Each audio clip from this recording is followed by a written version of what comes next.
राधे राधे सभी को। जय श्री कृष्णा। स्वागत है आप सभी का हमारे यूट्यूब चैनल में। आज हम आपको बृहस्पति देव की कथा सुनाएंगे। कथा अच्छी लगे तो वीडियो को लाइक करें और चैनल को सब्सक्राइब करें। कथा के अनुसार प्राचीन काल की बात है। किसी राज्य में एक बड़ा प्रतापी और दानी राजा राज करता था। वह हर गुरुवार को व्रत रखकर दीन दुखियों की मदद करके पुण्य प्राप्त करता था। परंतु ये सब बातें उसकी रानी को अच्छी नहीं लगती थी। वह न तो व्रत रखती थी और न ही दान पुण्य में विश्वास रखती थी। इतना ही नहीं, वह राजा को ऐसा करने से मना भी करती थी। एक समय की बात है, राजा शिकार खेलने के लिए वन को गए। घर पर रानी और दासी थी। उसी समय गुरु बृहस्पति देव साधु का रूप धारण कर राजा के दरवाजे पर भिक्षा मांगने आए। साधु ने जब रानी से भिक्षा मांगी तो वह कहने लगी, हे साधु महाराज, मैं इस दान और पुण्य से तंग आ गई हूँ। आप कोई ऐसा उपाय बताएं जिससे सारा धन नष्ट हो जाए और मैं आराम से रह सकूं। इतना सुनकर बृहस्पति देव ने कहा, हे देवी, तुम बड़ी विचित्र हो। संतान और धन से कोई दुखी नहीं होता। अगर धन अधिक है तो तुम इसे शुभ कार्यों में को लगाओ। कुंवारी कन्याओं का विवाह कराओ, विद्यालय बनवाओ, बाग बगीचे का निर्माण कराओ, जिससे तुम्हारे दोनों लोग सुधरें। परंतु साधु की इन बातों से रानी को खुशी नहीं हुई। उसने कहा कि मुझे ऐसे धन की आवश्यकता नहीं है जिसे मैं दूसरों को दान दूं और जिसे संभालने में मेरा सारा समय नष्ट हो जाए। तब साधु ने कहा, अगर तुम्हारी ऐसी इच्छा है तो मैं जैसा तुम्हें बताता हूँ तुम वैसा ही करना। गुरुवार के दिन घर को गोबर से लीपना, अपने बालों को पीली मिट्टी से धोना, राजा से हजामत बनाने को कहना, भोजन में मांस मदिरा का प्रयोग करना, कपड़े धोबी के यहाँ धुलने देना। इस प्रकार 7 बृहस्पतिवार करने से तुम्हारा सारा धन नष्ट हो जाएगा। इतना कहकर साधु के रूप में बृहस्पति देव अंतर ध्यान हो गए। साधु के अनुसार बताई गई बातों को पूरा करते हुए रानी को केवल 3 बृहस्पतिवार ही बीते थे कि उसकी समस्त धन संपत्ति नष्ट हो गई। भोजन के लिए राजा का परिवार तरसने लगा। तब एक दिन राजा ने रानी से बोला कि हे रानी, तुम यहीं रहो, मैं दूसरे देश को जाता हूँ, क्योंकि यहाँ पर सभी लोग मुझे जानते हैं, इसलिए मैं यहाँ कोई छोटा कार्य नहीं कर सकता। ऐसा कहकर राजा दूसरे देश चला गया। वहाँ जंगल से लकड़ी काट कर लाता और शहर में बेचता। इस तरह वह अपना जीवन व्यतीत करने लगा। इधर राजा के प्रदेश जाते ही रानी और दासी दुखी रहने लगीं।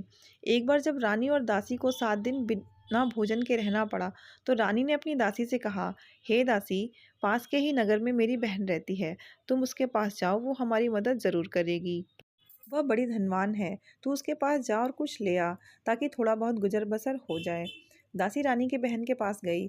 उस दिन गुरुवार था और रानी की बहन उस समय बृहस्पतिवार व्रत की कथा सुन रही थी। दासी ने रानी की बहन को अपनी रानी का संदेश दिया, लेकिन रानी की बड़ी बहन ने कोई उत्तर नहीं दिया। जब दासी को रानी की बहन से कोई उत्तर नहीं मिला तो वह बहुत दुखी हुई और उसे क्रोध भी आया। दासी वापस आकर रानी को सारी बातें बता दी। ये सुनकर रानी ने अपने भाग्य को कोसा। उधर रानी की बहन ने सोचा कि मेरी बहन की दासी आई थी, परंतु मैं उससे नहीं बोली, इससे वह बहुत दुखी हुई होगी। कथा सुनकर और पूजा समाप्त करके वह अपनी बहन के घर गई और कहने लगी, हे बहन, मैं बृहस्पतिवार व्रत का कथा कर रही थी।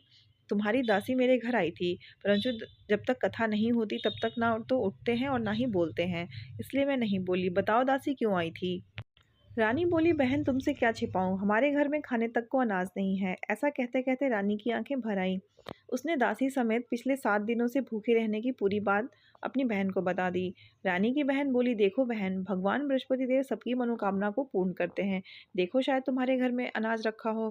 पहले तो रानी को विश्वास नहीं हुआ, पर बहन के आग्रह करने पर उसने अपनी दासी को अंदर भेजा तो उसे सचमुच अनाज से भरा एक घड़ा मिला।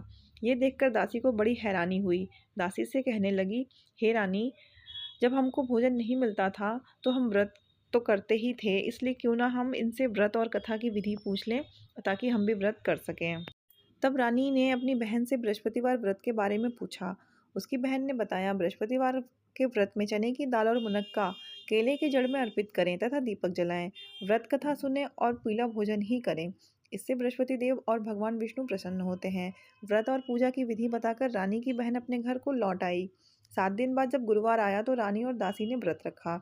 वह घुड़साल से जाकर चना और गुड़ ले आई, फिर उसे केले की जड़ तथा विष्णु भगवान की पूजा की।